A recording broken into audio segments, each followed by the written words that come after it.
Hello मेरे प्यारे बच्चों, एक बार फिर से आप सभी का स्वागत है आपके अपने YouTube channel the PCM vision में। जैसा कि आप सभी को मालूम होगा प्यारे बच्चों, जैक द्वारा जारी ज्योग्राफी के पूरे 5 सेटों का सॉल्यूशन इस चैनल के माध्यम से करा दिया गया है। आज से हम लोग ज्योग्राफी के मॉडल प्रैक्टिस सेट को देखेंगे बच्चों, जो आपके जैक द्वारा जारी मॉडल प्रश्न पत्र पर ही आधारित है। ठीक उसी प्रकार से है, तो बहुत ही इंपॉर्टेंट प्रश्नों को हम लोग देखेंगे। अगर आप चैनल पे नए हैं तो चैनल को सब्सक्राइब कर लेंगे और वीडियो अच्छा लगे तो वीडियो को लाइक करके ज्यादा से ज्यादा शेयर करने का प्रयास करेंगे। तो चलिए स्टार्ट करते हैं आज के प्रश्नों को। आपका कोई क्वेश्चन हो या डाउट हो या किसी प्रकार का कॉन्सेप्ट हो या बोर्ड परीक्षा जेई नीट, इन सारों सवालों का जवाब आपका अपना फिलो ऐप देने जा रहा है। बता दें कि 24/7 आपको ये जवाब देगा। बस आपको 3 इजी सिंपल स्टेप फॉलो करना है। सबसे पहले आपको नीचे से लिंक प्रोवाइड कर दी गई है, बस आपको मोबाइल नंबर या प्ले स्टोर से डाउनलोड करना है। उसके बाद आपको साइन अप करते ही आपको यहाँ पे क्वेश्चन पेपर को अपलोड करना है, यहाँ पे फोटो क्रॉप करके खींच के। उसके बाद आपको अपलोड करते ही 60 सेकंड के अंदर ही इंडिया के टॉप फैकल्टी से जोड़ देगा। आपके क्वेश्चन में आप कहना चाहते हैं कि बल्ब की पावर कितनी है। अगर बल्ब जो है वो 220 वोल्टेज पर ऑपरेट हो रहा है, राइट। इस बैटरी का जो वोल्टेज है वो आपको गिवन है 220। तो ये आपको सिंपल रिलेशन हो गया यहाँ पर। अब अगर कोई आपको और डाउट है तो बताइए। Thank you sir. तो आज ही फिलो ऐप डाउनलोड कीजिए, वीडियो के नीचे डिस्क्रिप्शन में प्रोवाइड कर दी गई है, और हमारा रेफरल कोड यूज करोगे तो आपको 10% का डिस्काउंट इंस्टेंट देखने। आपका पहला प्रश्न है बच्चों, इनमें से कौन आर्थिक भूगोल का क्षेत्र नहीं है। देखिए ये प्रश्न आपका मॉडल प्रश्न पत्र में भी था। इसी प्रकार से हमने पूरे 40, जिस तरह से आपका 40 मॉडल पेपर में था बच्चों, हम 3 सेट आपको देंगे। हमारी टीम की ओर से आपको 3 सेट दिया जाएगा, जो 3 सेट करवाया जाएगा, और पूरे 5 सेट मॉडल पेपर का पूरे 5 और हमारे टीम के द्वारा 3, ये सभी को आप करिए बच्चों। देखिएगा बोर्ड में 35+ आपका आएगा, 35+ आएगा, फेंकने वाली कोई बात नहीं है। 35+ आप ला सकते हैं, आपके पास टाइम बहुत ही ज्यादा है, ठीक ना। तो देखिए पहला प्रश्न है आपका, इनमें से कौन आर्थिक भूगोल का क्षेत्र नहीं है। तो इसका राइट आंसर हो जाएगा बच्चों ऐतिहासिक भूगोल। ऐतिहासिक भूगोल देखिए मेरे मॉडल पेपर में भी बताया हुआ था, आर्थिक भूगोल के क्षेत्र, आर्थिक भूगोल में हम ऐसे क्षेत्र का अध्ययन करते हैं जो हमारे आर्थिक जीवन से रिलेट करता हो, ठीक ना। तो ऐतिहासिक भूगोल हमारे आर्थिक जीवन से रिलेट करता है क्या? नहीं करता है। तो इसका राइट आंसर हो जाएगा option number D is right answer. देखिए बच्चों, जिस प्रकार से हम करेंगे ठीक आप उस प्रकार से करते जाइए, आपका बोर्ड में 90% प्लस मार्क्स आएगा। देखिए उसके बाद है, किसने कहा मानव प्रकृति का दास है। मानव प्रकृति का दास है, ठीक ना। तो ये कथन किसका था? ये कथन आपका था अरस्तु का। किसका था? अरस्तु का। अगर हिस्ट्री में ही अरस्तु को अगर आप जानना चाहेंगे तो यही अरस्तु किसके गुरु थे? सिकंदर के गुरु थे अरस्तु। सिकंदर के गुरु थे अरस्तु। वही अरस्तु का कहना था मानव प्रकृति का दास है बच्चों। तो option number B is right answer. Clear है बच्चों? यहां तक आप लोग करते जाइए इसे। प्रैक्टिस बहुत ही ज्यादा इंपॉर्टेंट रखता है। प्रैक्टिस आप ज्यादा से ज्यादा करिएगा तभी आप बेहतर से बेहतर कर सकते हैं, ठीक ना। हिस्ट्री का भी एक प्रैक्टिस सेट अपलोड कर दिया गया है। मॉडल पेपर आपका अलग था, ये प्रैक्टिस सेट है, ठीक ना। देखिएगा आधुनिक मानव भूगोल का जनक कौन है। देखिएगा ये प्रश्न शायद मॉडल पेपर में इससे रिलेटेड प्रश्न था, ये प्रश्न नहीं था। तो इसका राइट आंसर हो जाएगा 3 का आपका ऑप्शन नंबर ये, फ्रेडिक ने। किसने? फ्रेडिक को आधुनिक मानव का भूगोल का जनक कहा जाता है। उसके बाद है, जियोग्राफी का शब्द किसने गढ़ा, यानी कि किसने जियोग्राफी शब्द का सर्वप्रथम प्रयोग किया था बच्चों। तो इसका राइट आंसर हो जाएगा बच्चों इटेरोस्थेनीज। किसने? इटेरोस्थेनीज ने सर्वप्रथम जियोग्राफी शब्द का प्रयोग किया था।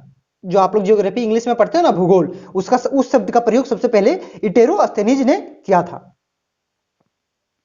उसके बाद है, ओरिजिन ऑफ स्पीसीज नामक पुस्तक निम्नलिखित में से किसने लिखी थी। तो इसका राइट आंसर हो जाएगा चार्ल्स डार्विन ने। देखिए चार्ल्स डार्विन ने ही विकासवाद का सिद्धांत दिया था मेरे प्यारे बच्चों। विकासवाद का सिद्धांत किसने दिया था? चार्ल्स डार्विन ने दिया था।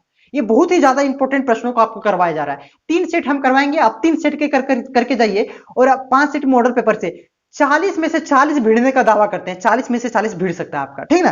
तो इसका देखिए ये, और इन्होंने एक जहाज में लगभग 5 साल यात्रा की थी पूरे विश्व की। उसके बाद विकासवाद के सिद्धांत को दिया था। उस जहाज का नाम क्या था? आप लोग कमेंट बॉक्स में जरूर लिखिएगा। नेक्स्ट है आपका 1990 का दशक भूगोल के किस उपगम के लिए जाना जाता है। तो 6 का आपका राइट आंसर है अन्वेषवाद। किसमें? सॉरी, आधुनिकतावाद में। किसके? आधुनिकतावाद के नाम से जाना जाता है। थोड़ा हेजिटेशन हो जा रहा है, क्लास में बहुत ज्यादा हो जा रहा है आज। उसके बाद है, जनसंख्या परिवर्तन के मुख्य घटक कौन से हैं। तो जन्म भी जनसंख्या परिवर्तन के मुख्य घटक हैं। मृत्यु भी है जनसंख्या परिवर्तन के। मृत्यु होगी तो जनसंख्या कम होगा। परिवर्तन मतलब क्या होगा? अधिक या तो कम। क्या होगा? अधिक या तो कम, ठीक ना। डाउन या तो हाई। तो क्या होगा? मृत्यु से भी होती है। प्रवास से भी जनसंख्या क्या होती है? घटती बढ़ती है किसी देश की। प्रवासी दिवस कब मनाया जाता है? 9 जनवरी को, याद रखिएगा। जब महात्मा गांधी दक्षिण अफ्रीका से भारत आए थे 9 जनवरी, कब आए थे? 1915 को आए थे या 16 को आए थे, आप लोग देख लीजिएगा। जब आए थे महात्मा गांधी तो उसी दिन से प्रवासी, मतलब उसी दिन को प्रवासी दिवस के रूप में मनाया जाने लगा। तो प्रवासी से भी जनसंख्या बढ़ती घटती है। तो option number D is right answer.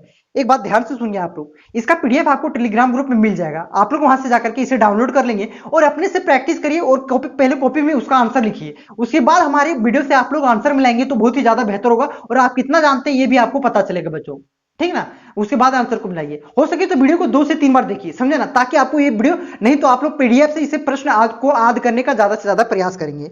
उसके बाद है, निम्न में से सर्वाधिक जनसंख्या वाला महाद्वीप कौन है? तो 8 का आपका राइट आंसर है बच्चों एशिया।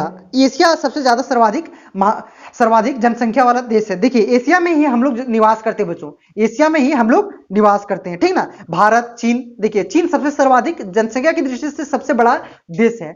चीन जनसंख्या की दृष्टि से सबसे बड़ा देश है और दूसरे नंबर में हमारा भारत आता है। लेकिन यहाँ पे महाद्वीप पूछा है, महादेश होगा यहाँ पे, महाद्वीप नहीं, ठीक ना। Option number B is right answer.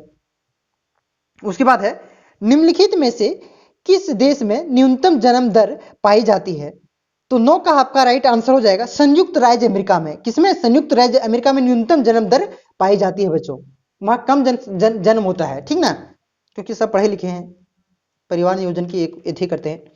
उसके बाद है, उच्च जन्म और मृत्यु दर वाला, उच्च जन्म मतलब सर्वाधिक जन्म और सर्वाधिक मृत्यु वाला महाद्वीप कौन सा है? तो इसका राइट आंसर हो जाएगा Africa. Africa, option number B. Option number B is right answer मेरे प्यारे बच्चों। अफ्रीका में जन्म भी ज्यादा होता है और मृत्यु भी ज्यादा होता है। क्लियर है आप लोग यहां तक?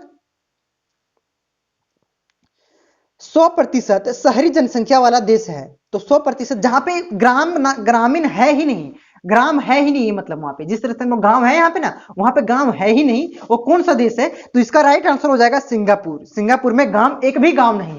100% शहरी जनसंख्या है वहां पे, लगभग उसका जनसंख्या 50 से 60 लाख ही है, लेकिन 100% शहरी है। बहुत ही विकसित कंट्री है, ठीक ना। नेक्स्ट है आपका, जनांकीय संक्रमण का विचार किसने दिया था? इस प्रश्न को देखकर आपको लग रहा है कि एग्जाम में यही छपने वाला है बच्चों, याद कर लीजिए, बहुत ही ज्यादा इंपॉर्टेंट है ये प्रश्न, ठीक ना। तो ये सिद्धांत किसने दिया था? तो ये सिद्धांत नोएरेस्टिन ने दिया था। किसने दिया था? नोएरेस्टिन ने दिया था। Option number C is right answer. यहां तक क्लियर है बच्चों। 13 नंबर का आपका प्रश्न है, अधिकांश देशों में ग्रामीण नगरीय विभाजन किस आधार पर होता है? पहला ऑप्शन है आपका पिरामिड, दूसरा ऑप्शन है आकार बिंदु, तीसरा ऑप्शन आपका है सारणी और चौथा ऑप्शन है इनमें से सभी। तो आप लोग इस प्रश्न का उत्तर दीजिएगा जी। इसका राइट आंसर हो जाएगा इनमें से सभी। ये सभी आपका ग्रामीण नगरीय विभाजन के आधार, ये सभी के आधार पर ग्रामीण नगरीय विभाजन किया जाता है, ठीक ना, अधिकांश देशों में। क्लियर है आप लोग यहां तक?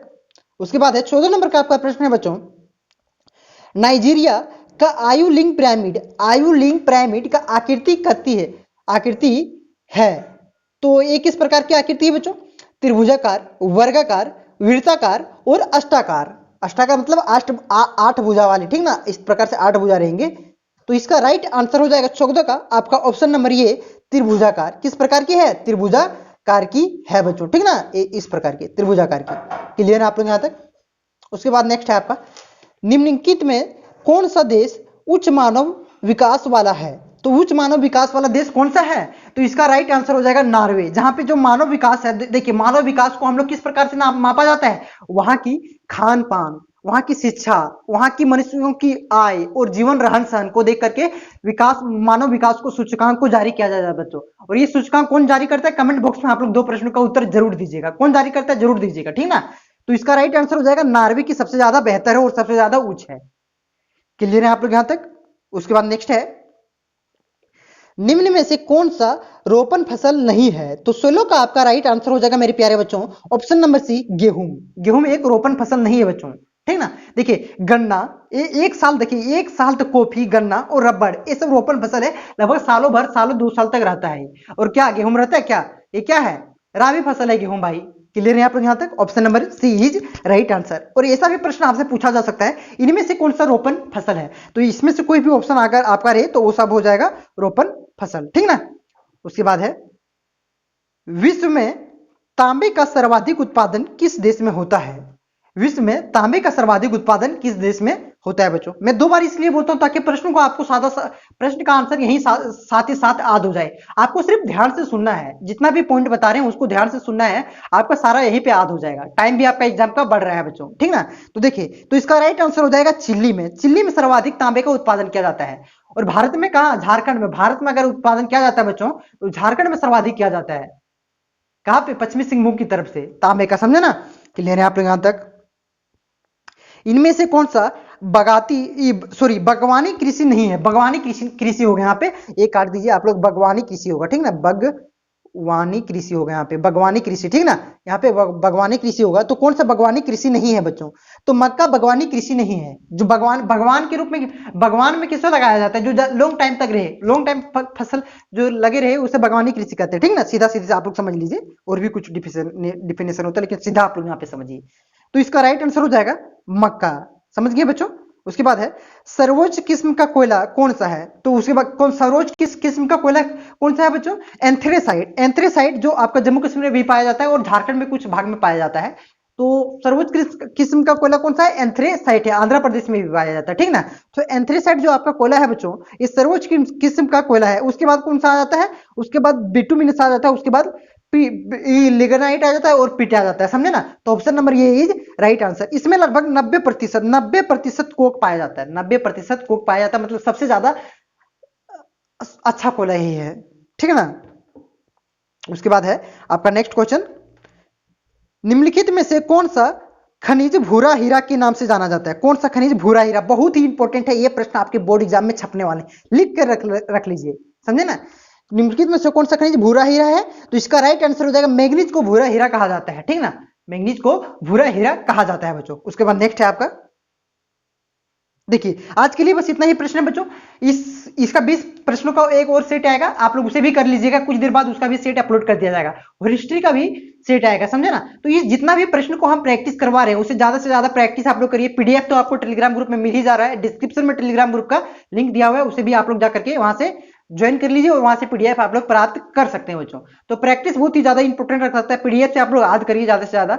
तो चैनल पे नए हैं तो चैनल को सब्सक्राइब कर लेंगे, और बेल आइकन को प्रेस कर लेंगे, क्योंकि वीडियो एक दिन में 2 वीडियो अपलोड करेंगे। पॉलिटिकल साइंस का देखिए, पॉलिटिकल साइंस का वो मॉडल प्रश्न पत्र ऑफिशियल नहीं था, इसलिए मैंने नहीं करवाया, समझे ना। वो ऑफिशियल मॉडल प्रश्न पत्र नहीं था, इसलिए मैंने नहीं करवाया।